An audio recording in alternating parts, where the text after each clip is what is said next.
Rain fell in sharp, slanted lines, slicing the city's gray morning into fragments. Outside the Capitol entrance, traffic lights blinked through the storm, indifferent to the chaos unfolding beneath them. A police cruiser idled at the curb, red and blue lights flashing against wet marble. Dr. Maya Henderson stood still, one hand clutching a folder marked, "Confidential, National Security Brief." She had just stepped out of her car when the officer barked, "Hey, you can't park here." Her ID badge, United States President, hung beneath her coat, hidden. She tried to explain, voice calm but firm. "Officer, I don't talk back," he cut her off. "You people always think rules don't apply to you." The rain stung her cheeks harder than his words. Passersby slowed but didn't intervene. The officer's smirk widened as he gripped his baton, inching closer, rain dripping from his cap. "You're powerless here," he hissed. Her hand trembled, not from fear, but restraint. Cameras from a nearby van pivoted toward them. A microphone appeared in the corner of her vision. Then his radio crackled. "Unit 4, the President's motorcade is approaching. Secure the area." The officer froze, eyes darting to her soaked badge now visible beneath the rain. His face drained of color. Maya stepped forward, eyes locked on his. "Secure the area," she repeated softly. The sirens grew louder, a chorus of approaching power, and in that instant, under the roar of rain and flashing lights, the line between arrogance and downfall vanished. The cameras kept rolling. The sun had barely risen when the drizzle turned to a steady rain, slicking the marble steps of the Capitol. Dr. Maya Henderson walked briskly, coat drawn tight, the chill biting through fabric and formality alike. She had just concluded a confidential security meeting and longed for silence, for the brief anonymity between motorcade stops. A patrol cruiser blocked the lower exit, unusual. She stepped around it, her heels clicking against stone, when a voice snapped through the rain. "Ma'am, stop right there." The officer, mid-40s, pale-faced and square-jawed, stood with his hand resting on his belt. His name tag glinted. "Blake. This is restricted access," he said flatly. Maya met his gaze, calm. "I have clearance. I'm authorized to be here." He frowned. ID. She reached into her coat, pulled out her card. "Dr. Maya Henderson, executive access." He didn't take it. "Fake," he muttered. Her brow tightened. "Excuse me, you people print all sorts of credentials nowadays." His tone carried the smug ease of someone certain he'd never face consequence. Maya's silence cut sharper than words. Behind them, a security aide jogged up, waving frantically. "Officer, please, back off," Blake barked. "I don't care if she's the mayor of the moon. She's not passing." Rain pooled around their shoes. The aide hesitated, torn between protocol and fear. Maya drew a steady breath. "Officer Blake, I suggest you verify before escalating this further." He smirked. "Oh, I'll verify. All right." His hand brushed the baton, stepped to the curb. Her jaw clenched. "Do not touch me." That sentence, measured, commanding, was enough to draw phones from pockets. Nearby staff began recording. Blake puffed his chest, emboldened by the unseen audience. "Arresting for obstruction," he declared. The metallic click of handcuffs echoed beneath the rotunda archway. Maya's wrist burned as steel bit skin. She didn't resist, didn't plead. Instead, she looked directly into the nearest lens and said quietly, "Let them see." Blake hesitated, momentarily unsettled by her tone, not defiant, not fearful, but absolute. Then the wail of sirens rose, Secret Service convoy rounding the corner. He froze. The aide shouted, "That's the president." Blake turned pale, hand trembling around the cuffs, still locking her wrists. The rain grew heavier, cameras flashed, and just like that, the story began. By morning, the video had already hit 50 million views. The headline pulsed across every screen: "Police officer detains black woman outside Capitol. Turns out she's the president." Clips played on repeat. The rain, the handcuffs, the flash of her badge. The moment Officer Blake's face went blank, some networks blurred her wrist, others zoomed in, again and again. Like humiliation was a commodity. Inside the White House, Maya sat before a muted television. Her chief of staff, Leonard Briggs, stood beside her, shifting uneasily. "They're calling it the rain arrest," he said. "Half the country's furious, the other half's pretending it didn't happen." Maya's eyes stayed fixed on the footage. "And the officer. Media requests are pouring in. He's already done an interview with Patriot Daily." She turned to him slowly. "Already?" Leonard nodded. "He's claiming it was a simple misunderstanding, that you were non-compliant." Maya let the words hang. The silence felt heavier than outrage. Non-compliant. she repeated softly. That word again. Leonard lowered his voice. Security wants to increase your perimeter. They're worried about threats. Let them worry, she said. I'm not hiding. Across the hall, the press room roared. Flashes, questions, chaos. The press secretary's voice cracked through microphones. The president will not be commenting at this time. Outside, protesters gathered on Pennsylvania Avenue. Some carried signs with her photo. Others chanted names of those who never had the chance to prove their worth before police. Madam President, Leonard said carefully, this can spiral fast. You should release a statement something.com, presidential, controlled. Maya stood, her reflection catching in the rain-streaked window. I'll release something, she said, but not to calm them, to wake them. He frowned. With respect. That might backfire. You know how this country reacts when a black woman shows anger. I'm not angry, she interrupted. Her tone was even, surgical. I'm aware, Leonard exhaled. Then what do you want to say? She looked back at the silent TV screen. Blake's face filled the frame, smiling, proud, recounting the arrest as if it were a misunderstanding he had handled with professionalism. I want to remind them, she said, that power doesn't erase history.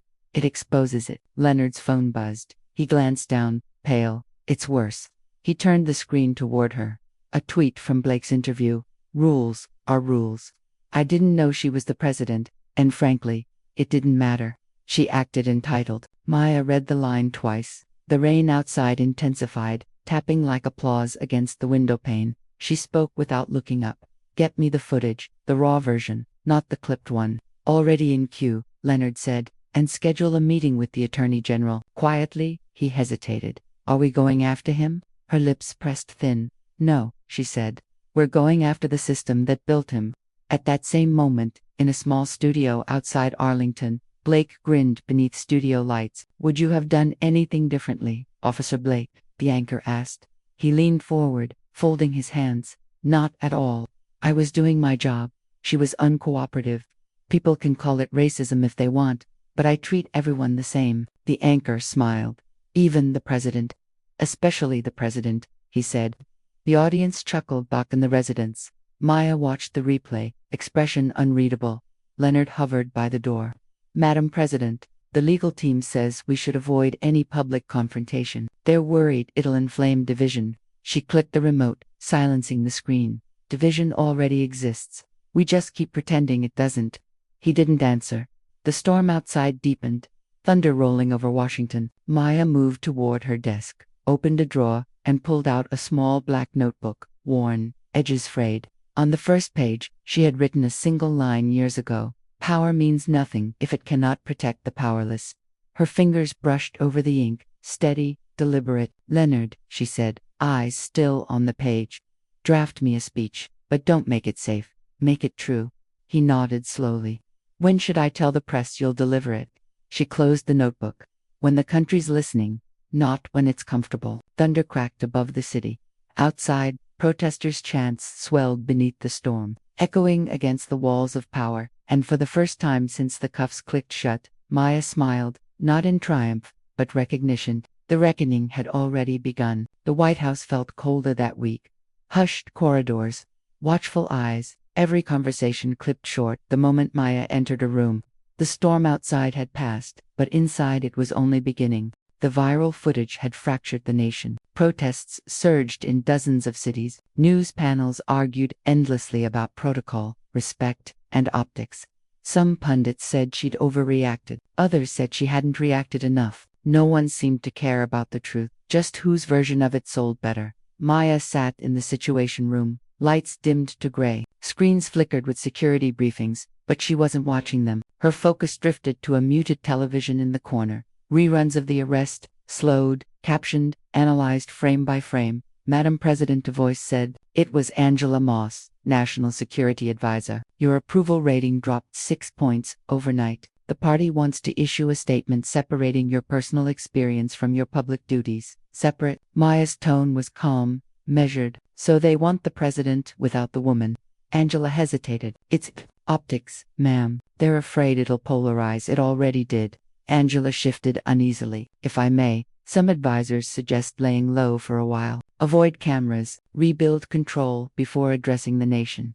Maya looked up from the flickering screen. Control, Angela faltered. Perception of it. Maya leaned back, eyes narrowing slightly. So, the President of the United States needs permission to be seen after being handcuffed. Angela's silence said, enough. Thank you, Angela, Maya said softly. That'll be all. When the door shut, Maya exhaled, slowly. Alone, her composure cracked. She opened her phone, a flood of messages, hundreds of texts, thousands of mentions, videos, some filled with praise, others with venom. One comment caught her attention. If even the president isn't safe, what chance do the rest of us have? Her thumb hovered over the screen. That one line cut deeper than all the slurs, all the politics. She turned the phone face down. The knock came gently this time. Leonard stepped in without waiting for permission. Madam President, your security detail's on edge. We've received credible threats. They suggest postponing public appearances. Maya gave a tired half-smile. Postponing justice too, perhaps, he sighed. You're not just a symbol, Maya. You're a target. They want to provoke you into reacting, to make this about temper, not truth. Then I'll respond in silence, she said. Leonard frowned. Silence might look like weakness. No, she said quietly. It will look like patience. He didn't argue. He'd learned that tone, the one that didn't invite debate. After he left, Maya stood at the window. The city stretched before her, vast, shimmering, divided. Sirens echoed faintly in the distance. Somewhere out there, Officer Blake was probably being coached by his PR team, polishing his lies into patriotism. She whispered, they think silence is surrender. Hours later, in a hidden conference room beneath the residence, the Attorney General appeared on a secure feed. Madam President, we're gathering evidence. The officer's body cam footage hasn't been released. The department's delaying, citing ongoing investigation. Maya clasped her hands. Translation, they're scrubbing it. Possibly, he admitted. We'll need authorization to compel production. You'll have it, she said. He nodded, but hesitated. May I ask something off record? Go ahead. He looked into the camera, voice low. Are you sure you want this fight? It won't just be one officer. You'll be exposing a system, one that protects its own. Maya's gaze didn't waver. That's the point. When the call ended, she remained seated in the dim room, the hum of electronics filling the silence. Her mind replayed the arrest, the tone, the rain, the smirk. But beyond that moment, she saw patterns, the same arrogance in meetings, policies, institutions, the same quiet complicity. Power didn't cleanse prejudice, it concealed it in cleaner language. Later that night, she wrote alone in her journal, the same black notebook she carried for years. They wanted me invisible until they could celebrate me. They wanted obedience wrapped in grace. They never expected resistance wrapped in power. Her pen paused. Then she wrote one more line. Tomorrow, I'll remind them who governs who. The next morning, she issued no statement, no appearance, just silence. But in that silence, her communications director quietly leaked a single still frame from the arrest video, the moment of the handcuff. The caption read, "Even here." Within hours, it flooded the internet again. No hashtag, no speeches, just a picture that said everything the country needed to hear and everything its institutions wanted to avoid. In the bunker of her solitude, Maya didn't smile, she just watched. The reckoning wasn't coming. It had already started, and this time, she wouldn't move to stop it. Officer Blake adjusted his tie in the mirror of the studio's green room. The producer's voice buzzed through the door. You're on in 2 minutes, officer. Just be natural.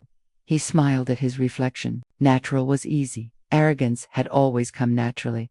The interview backdrop flashed red, white, and blue. Patriot Frontline Live, cameras angled perfectly to make him look noble, framed against the flag. The anchor, a man in his 60s with polished charm and venom under his smile, greeted him warmly. Officer Blake, the anchor said, you've been under tremendous scrutiny since what the media's calling the rain arrest. How are you holding up? Blake straightened his posture, voice steady. I'm a law enforcement officer. We're trained for pressure. I did my job, and I'd do it again.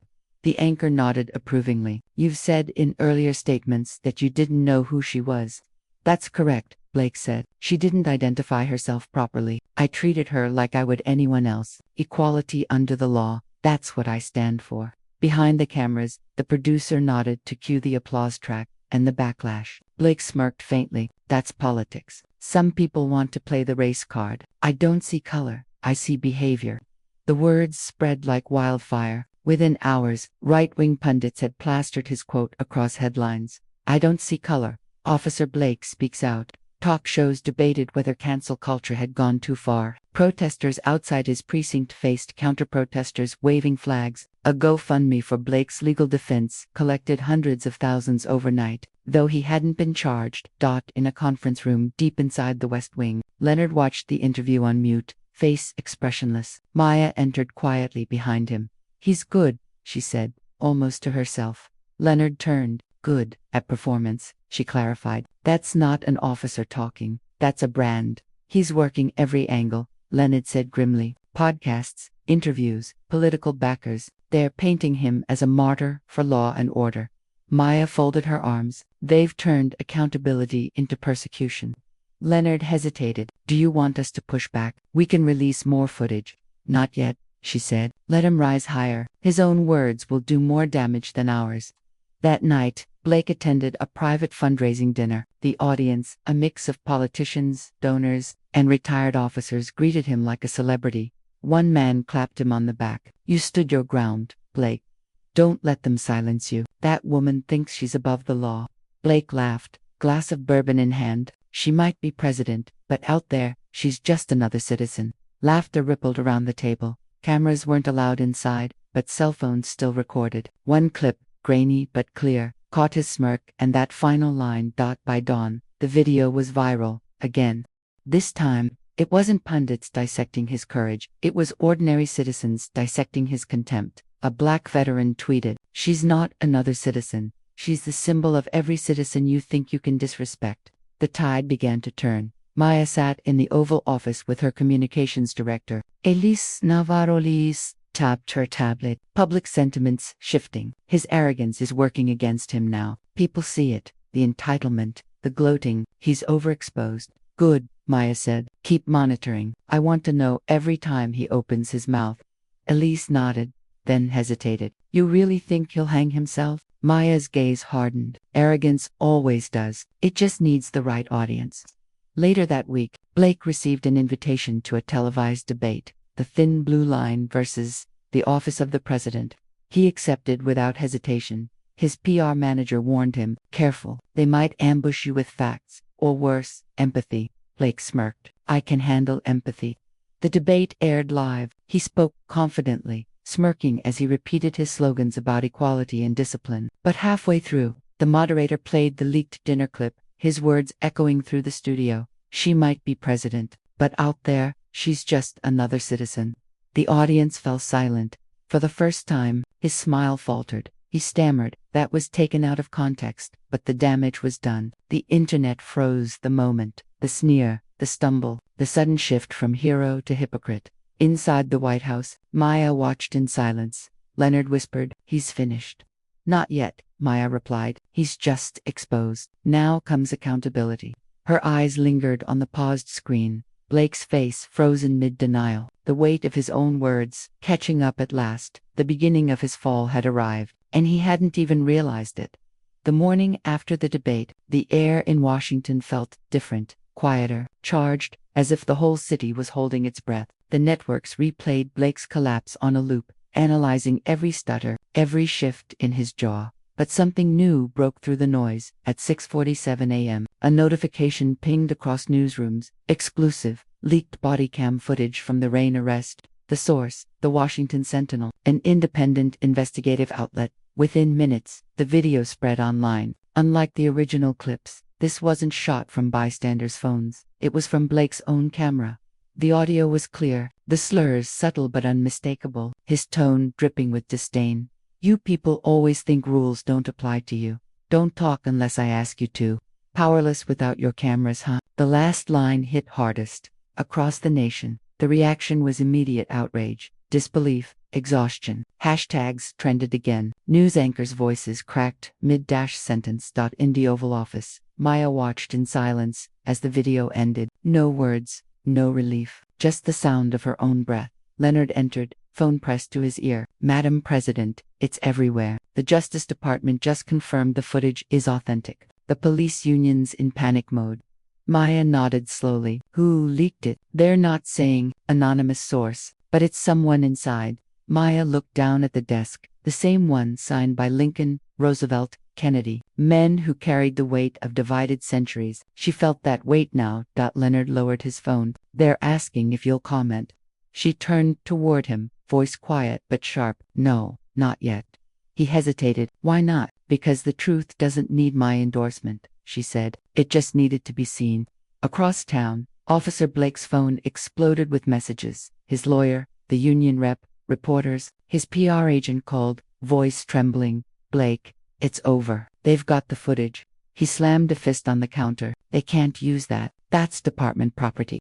It's verified. Blake, it's real. He paced his apartment, muttering, they twisted it. They set me up. His reflection stared back from the dark TV screen, the same face that once smiled for cameras, now pale with panic. The news didn't wait for his explanation. That evening, the Sentinel dropped another bombshell, a series of internal police memos, whistleblower statements, and disciplinary records showing that Blake had been reported 5 times for racial misconduct and excessive force. Every complaint dismissed, every report buried. The public's anger erupted again, but this time, it had direction.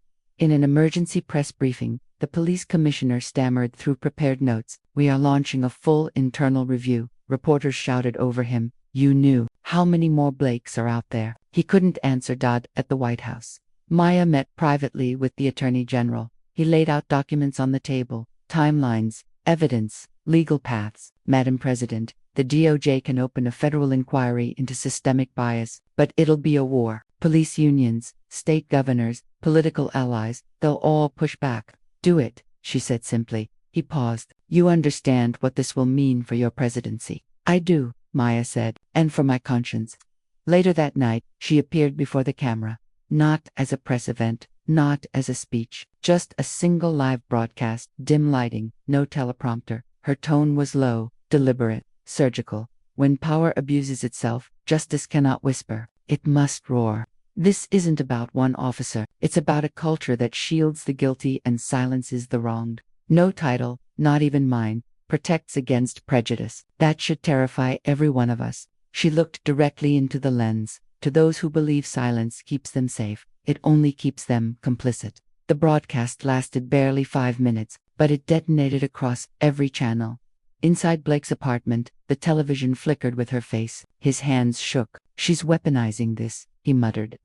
His phone buzzed. The precinct suspended him indefinitely, pending investigation. He threw the phone against the wall. It shattered. Across social media, his supporters began to splinter, some doubling down, others deleting posts in shame. His fundraisers were frozen. Sponsors fled. And beneath it all, quiet rumors began that the leak didn't come from journalists, that it came from within law enforcement itself. A colleague, a conscience, a fracture in the blue wall. In her study, Maya turned off the TV, her reflection staring back in the dark glass. For the first time in weeks, her shoulders eased slightly. Leonard entered quietly. "It's happening," he said. "People are calling it the Blake Doctrine." She smiled faintly. "A doctrine born from disgrace, from exposure," he corrected. Maya looked out the window. Lights of DC, shimmering against the black night. "Exposure," she repeated. "The first step to reform." Outside, the wind rose. Not a storm this time, but something steadier, a current of reckoning. And for once, Maya allowed herself to hope that maybe, just maybe, truth could survive daylight. 3 days after the leak, Washington was no longer debating. It was burning, not with flames, but with scrutiny. Newsrooms dissected every frame of the footage. Activists flooded the streets again, but this time their chants weren't just anger, they were demands. Justice for the silenced. Reform now. End qualified immunity. The White House switchboard overloaded. Senators broke rank. State governors issued emergency statements, trying to control the damage before it spread to their own departments. For the first time in decades, the conversation wasn't about a bad apple. It was about the orchard. Inside the Department of Justice, a task force convened under sealed orders. Maya's directive was absolute. Review every civil rights complaint suppressed under local jurisdictions in the last 10 years. Leonard stood at her side as they reviewed the first report. 47 unresolved cases in one city alone, buried, redacted, or dismissed, Leonard said, flipping pages, all by the same internal review board. Maya didn't flinch. Names. He handed her a list. Officers, attorneys, even judges, each one with ties to campaign donors, police unions, and political committees. Expose it, she said. Within hours, subpoenas were drafted. Internal affairs officers were reassigned. The FBI raided 2 police district archives overnight. Cable networks struggled to keep up. The scale of corruption dwarfed anything from recent memory. The headlines stopped calling it the Rain case. It had become the reckoning. Public sentiment shifted from shock to unity. Marches spread from D.C. to Los Angeles, from Chicago to Dallas. For the first time, protesters were joined by police officers, some holding signs reading, "Not all of us are silent." But not everyone wanted reckoning. Behind closed doors, high-ranking officials gathered in an undisclosed conference room. Governors, attorneys, union heads. "This president is out of control," one barked. "She's turning law enforcement into a public enemy. She's dismantling the system," another hissed. "If she wins this war, half of us lose our careers." A senator leaned forward, voice low. "Then make her lose it." The next morning, a smear campaign launched. Anonymous reports surfaced claiming Maya had personally interfered in the DOJ investigation. Fabricated memos circulated suggesting she had doctored data to target political opponents. Hashtags turned ugly again. #Maya manipulates trended. News pundits twisted her words into weapons. By noon, Leonard stormed into her office. "They're orchestrating a counterstrike. Conservative media's framing this as an abuse of power. They're painting you as a dictator." Maya stayed calm, eyes on the television. "Of course they are. The empire never forgives rebellion." He lowered his voice. "This could end you politically." She turned. "Then it ends me, but not the truth." Her legal counsel entered, breathless. "Madame President, they're demanding a congressional inquiry. They want you to testify." Maya straightened her jacket. "Then schedule it." The hearing was set for the following week. Cameras flooded the Capitol. The nation paused as Maya entered the chamber. Even her critics fell silent. The marble floor echoed under her heels, each step deliberate, unshaken. She took her seat before the committee. The chairman, a congressman with close ties to several police unions, adjusted his microphone. "Madam President," he began, voice dripping with restrained hostility. "Did you authorize federal overreach into local law enforcement matters?" "I authorize justice," Maya said evenly. "If that's overreach, perhaps our laws are too small for our morality." Murmurs rippled through the chamber. He leaned forward. "Did you leak the footage of Officer Blake?" "No," she said. "But I thank whoever did." The room froze. Reporters scribbled furiously. Cameras zoomed in. The chairman sneered. "So you condone illegal leaks of federal evidence?" "I condone the exposure of rot," Maya said. "When the guardians of the law betray it, sunlight isn't a leak, it's a cure." He tried to cut her off. "You're undermining institutional trust." "Trust built on silence isn't trust," she interrupted. "It's complicity." The crowd behind the barriers erupted in applause before security silenced them. The exchange went viral instantly. Even her opponents couldn't deny her control of the narrative by evening. Major networks replayed the clip under the headline, "Maya's words ignite the chamber." Across the country, protesters projected her quote on buildings, police precincts, and digital billboards. "Sunlight isn't a leak, it's a cure." Meanwhile, the DOJ's first indictments were unsealed. A former deputy commissioner, 2 internal affairs directors, a district attorney. The dominoes began to fall. At home, Maya watched it unfold in silence. She wasn't smiling. Victory wasn't satisfaction. It was exhaustion wrapped in necessity. Leonard entered, holding a folder. "You need to see this." Inside were classified reports from cyber intelligence. The source of the original body cam leak had been traced, not to the press, not to activists, but to an anonymous upload from a department server, a police insider. Maya looked at the metadata, the username encrypted, but the location unmistakable, the same district that once employed Officer Blake. A whisper of a smile touched her lips. Even the walls cracked. She closed the folder. "We keep moving." Outside, the chants continued, louder, steadier, not in rage anymore, but in resolve. And in living rooms across the nation, people began to talk differently, not about her or them, but us. But the reckoning had done what no policy could. It changed language. And once language changes, the world follows. The storm hit. At midnight, a coordinated cyber raid shut down several federal communication servers. Anonymous documents flooded social media. claiming to expose corruption within the president's administration. The files were doctored, altered timestamps, fake signatures, distorted emails, but in the first chaotic hours, perception mattered more than truth. By morning, the headlines had turned. Whistleblower claims president manipulated. DOJ investigations. Maya under fire. Leaked emails question motives. Cable networks aired panels with former officials calling for her resignation. The opposition smelled blood. Leonard burst into the Situation Room, clutching a briefcase. It's a full-scale disinformation assault. Bots, troll farms, paid influencers. Origin traces back to a private contractor, one funded by the same union lobbyists tied to Blake's precinct. Maya stood at the central table, watching security footage flicker across multiple screens. They're desperate. That means we're close. They're not just trying to smear you, Leonard warned. They're trying to destabilize the entire reform process. If they corrupt public trust, everything collapses. She turned to the digital forensics director. Can we trace payment lines? Yes, Madame President, he said, but they're laundering through offshore accounts. It'll take time. Then accelerate it, she ordered. Hours later, her press secretary rushed in. Madam President, the Senate Minority Leader just filed a motion to initiate impeachment proceedings. Leonard swore under his breath. They're turning lies into law. Maya didn't blink. Let them try. Outside, the protests split into two camps, those demanding her resignation, and those defending her as the first leader to challenge the system head-on. Streets became battlegrounds of ideology. Police presence doubled. National tension thickened like static before lightning dot from behind tinted SUV windows. Maya watched both sides clash at the Washington Monument, flags waving, voices cracking, fury blurring into fear. A thrown bottle shattered against a barrier. Tear gas hissed. Maya exhaled. They've made justice look like chaos. Leonard turned from the window. What are you going to do? Show them what order looks like. That evening, she went live from the Oval Office, unfiltered, unedited, no teleprompter, no political script. The camera framed her close, just enough for the viewer to see exhaustion in her eyes and conviction beneath it. My name has been dragged through every kind of lie imaginable this week, she began. They've called me manipulative, corrupt, unfit. But what they fear isn't corruption, it's change. She paused. The silence was heavier than any word.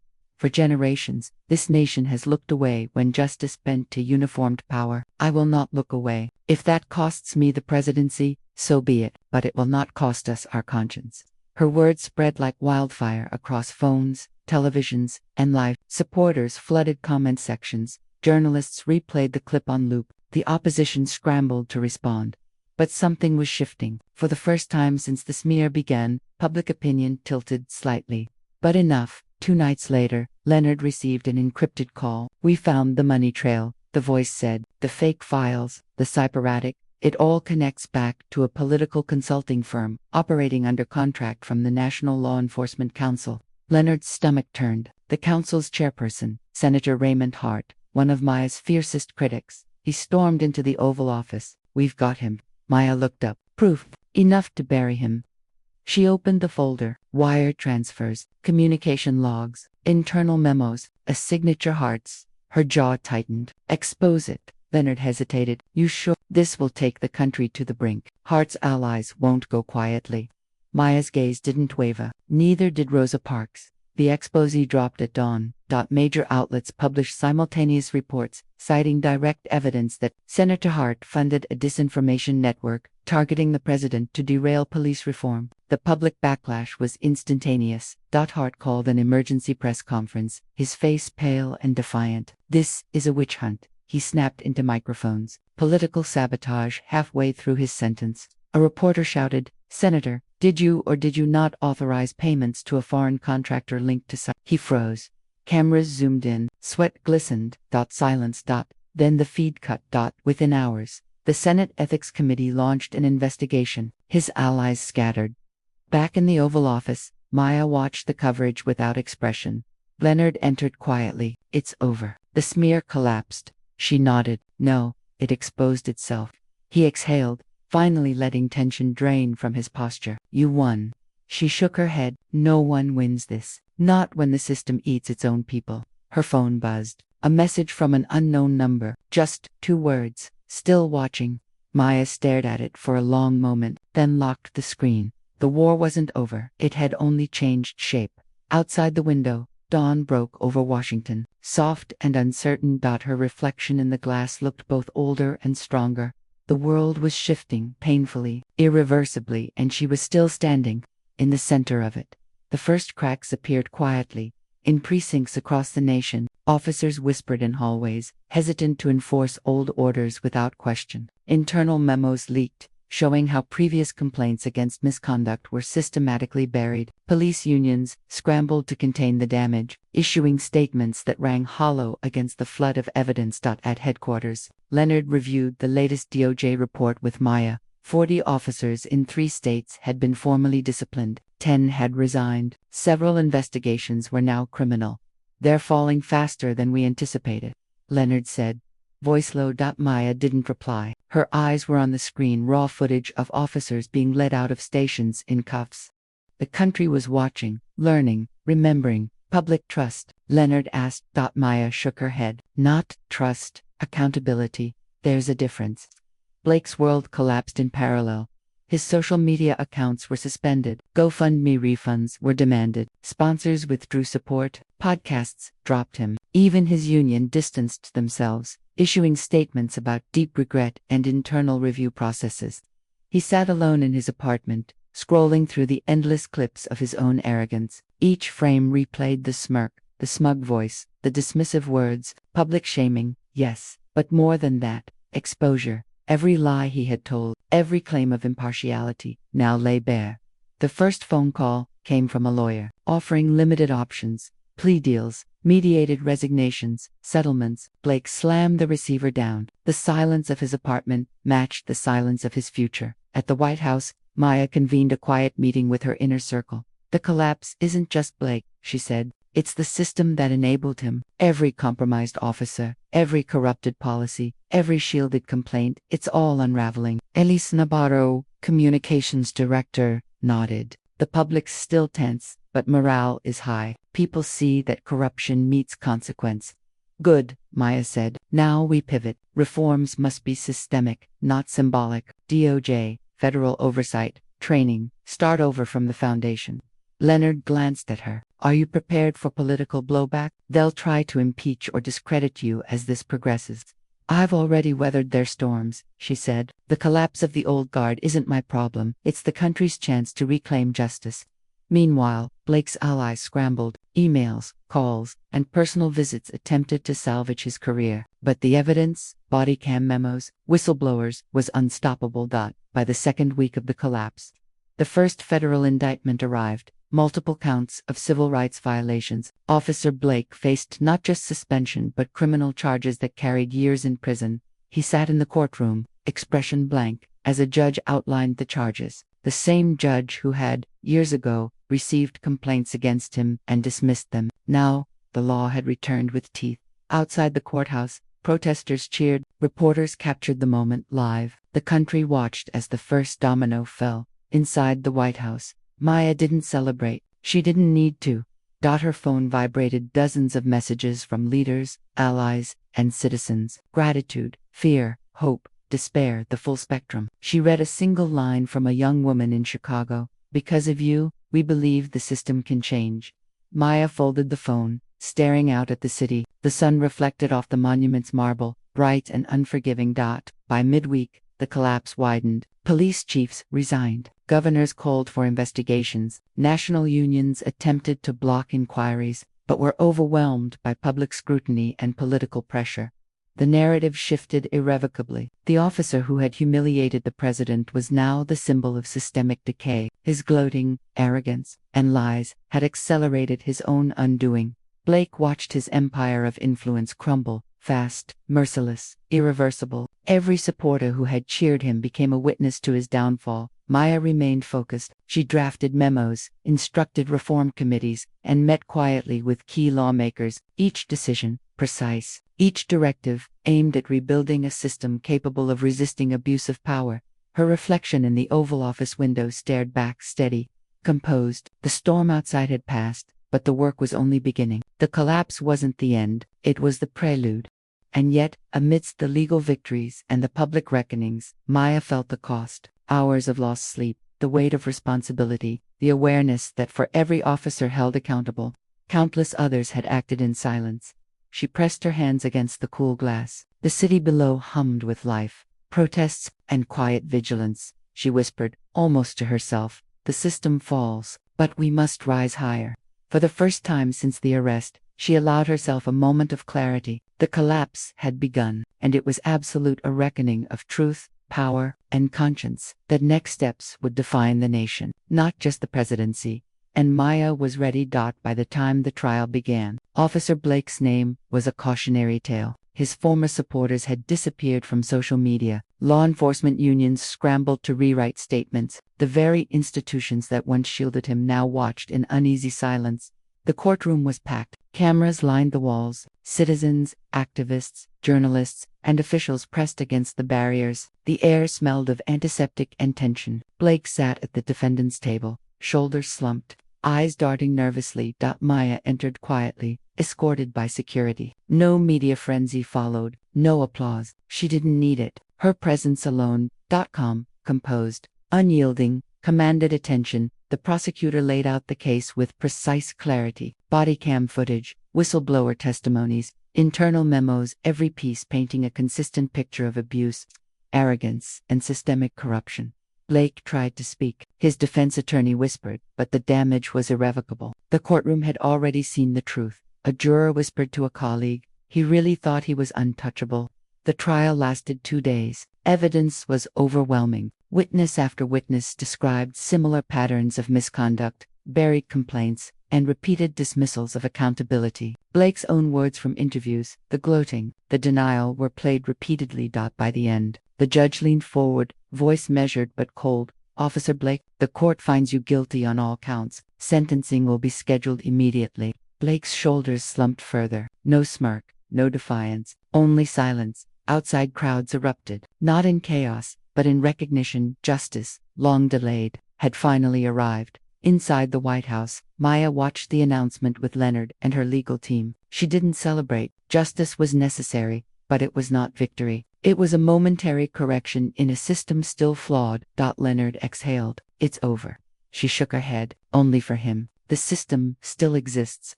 Blake's conviction reverberated through institutions nationwide. Internal reviews accelerated. Officers previously protected by unions faced consequences. Policies were rewritten. Departments implemented transparent reporting mechanisms. Federal oversight increased. The media framed the narrative as a watershed moment. The first time institutional arrogance had been dismantled, not by politics alone, but by accountability, transparency, and exposure. At her residence, Maya allowed herself a quiet reflection. The rain that had marked her initial humiliation now seemed symbolic, washing away pretense, revealing the truth beneath.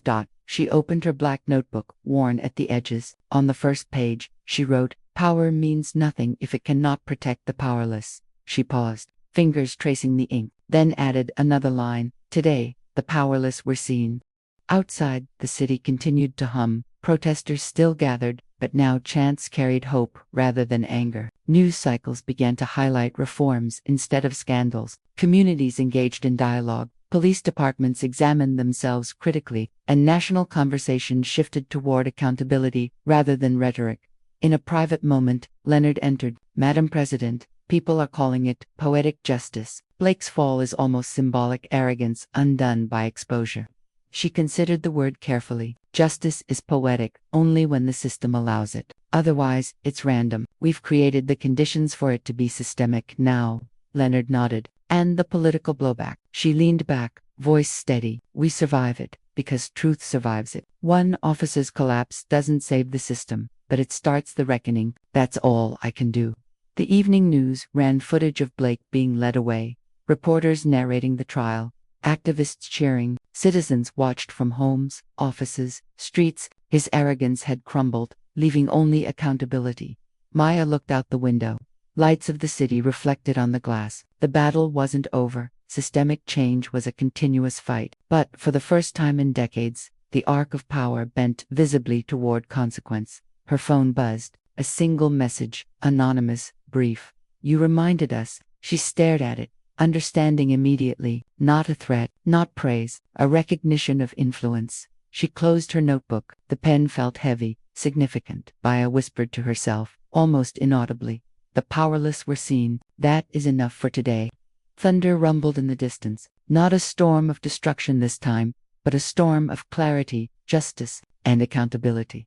The reckoning was not finished, but the first chapter of truth had been written. And in that clarity, she found resolve that the world had witnessed poetic justice. The fight continued, but the foundation had shifted irreversibly. Months had passed since Blake's conviction. The country moved, slowly, like a tide adjusting to a new shore. Policies changed, institutions adapted, and the conversation shifted from outrage to reform.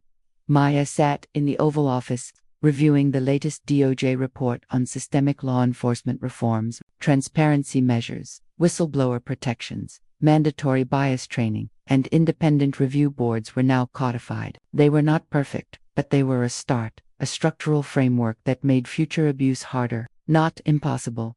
Leonard entered quietly, a folder in hand. Madam President, the final audit of affected precincts is complete. The data shows a measurable decrease in misconduct complaints. Community trust is rising, slowly but steadily. She nodded, pensively. Trust is fragile. It must be maintained through consistent action, not headlines. A notification pinged on her tablet, news alerts, social media trends, and messages from citizens. One stood out, a video of a young black officer in Atlanta, testifying about the first time he reported misconduct without fear. Maya pressed play. The young man's voice was firm, his words deliberate.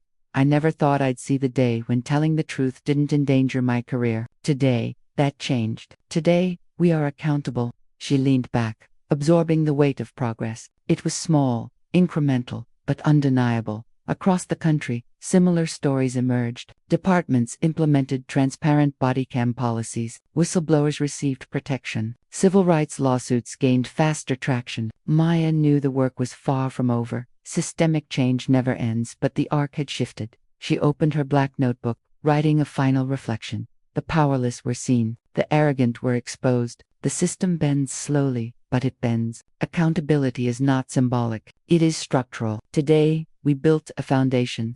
A soft knock at the door heralded Elise Navarro. Madam President, there's a briefing on the new police reform bill. Public reception is positive. Maya smiled faintly. Then, let's ensure the momentum continues. No complacency, no shortcuts. Leonard appeared, standing behind her. You've set a precedent. Few in history achieve. The reckoning won't be forgotten. She didn't respond immediately. Her eyes traced the horizon beyond the White House, where city lights mingled with the soft glow of dusk. Change was ongoing. Justice was never final. But the first domino had fallen, and the pattern was now clear.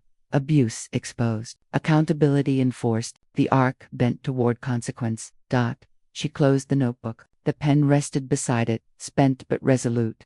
Later, standing on the balcony, Maya surveyed Washington in silence. The streets hummed with life, citizens moving with purpose and awareness. Somewhere below, new voices debated, protested, engaged the next generation of guardians, shaping a better framework. She whispered, not to anyone, not for anyone. Power must always protect the powerless, and today, it begins to. A light rain began to fall, gentle, cleansing, symbolic, not a storm of fear, but a storm of clarity. Inside, the White House lights glowed steadily. Outside, the city moved forward. And in the quiet aftermath of chaos, Maya remained steadfast, vigilant, unyielding, and aware that justice was a journey, not a destination. The reckoning had ended for Blake. The system had survived. And for the first time, the powerless had a chance to be seen fully, finally, and irrevocably.